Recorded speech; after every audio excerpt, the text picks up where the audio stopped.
અમદાવાદના હાડકેશ્વર બ્રિજનો વિવાદ અટકવાનું નામ નથી લઈ રહ્યો। આ બ્રિજના વિવાદોનું ગ્રહણ લાગ્યું છે। આ બ્રિજના નવીનીકરણના ઘાટ કરતા ઘડામણ મોંઘીનો ઘાટ સર્જાયો છે। હાડકેશ્વર બ્રિજ બનાવવા અંદાજિત 42 કરોડનો ખર્ચ થશે, પરંતુ જૂનો બ્રિજ તોડવા અને ફરીવાર બનાવવા માટે 52 કરોડનો ખર્ચ લાગશે।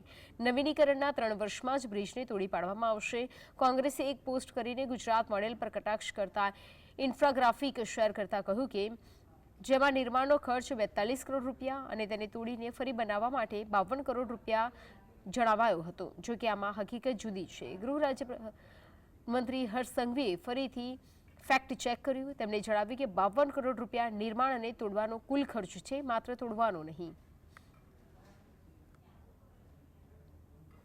એટલે ભ્રષ્ટાચાર તો કૂદકે ને કૂદકે વધતો જ રહ્યો છે અને વધે છે હાલમાં।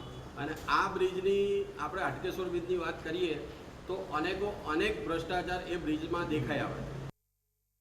ભાજપની સરકાર હોવા છતાં આ માણસ એવું કહે છે કે હું ખાતો નથી, ખાવા દેતો નથી, પણ શું આ ખાતો નથી કે ખાવા દેતો નથી એવું સૂત્ર એને ખોટું આપેલું છે।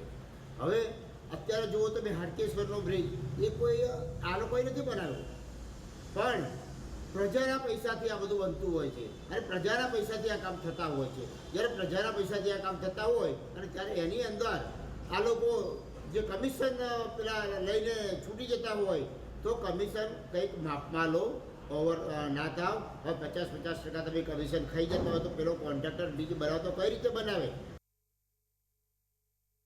ખુદ ભાજપના કોર્પોરેટ એમના ધારાસભ્યો કે ગુજરાતની અંદર સતત ભ્રષ્ટાચાર થઈ રહ્યો હોય। તમે કલોલ નગરપાલિકા જોઈ લો, તમે વડોદરાનું જોઈ લો, અનેક જગ્યાએ આવા ભ્રષ્ટાચાર થઈ રહ્યા હોય ને આ તો કેટલાય સમયથી કોંગ્રેસ જોઈ રહી છે। તમે જો 1200 કરોડ રૂપિયાનો બ્રિજ આજે પાણીમાં કોઈ યુઝ નથી કરતું, તોડવાનો આદેશ આપ્યો। 1 વર્ષથી બેનરો લગાયા, વિપક્ષ તરીકે મેં સતત માગણીઓ કરી, છતાંય આ બ્રિજનું હજુ કોઈ નિવારણ નહીં હતું।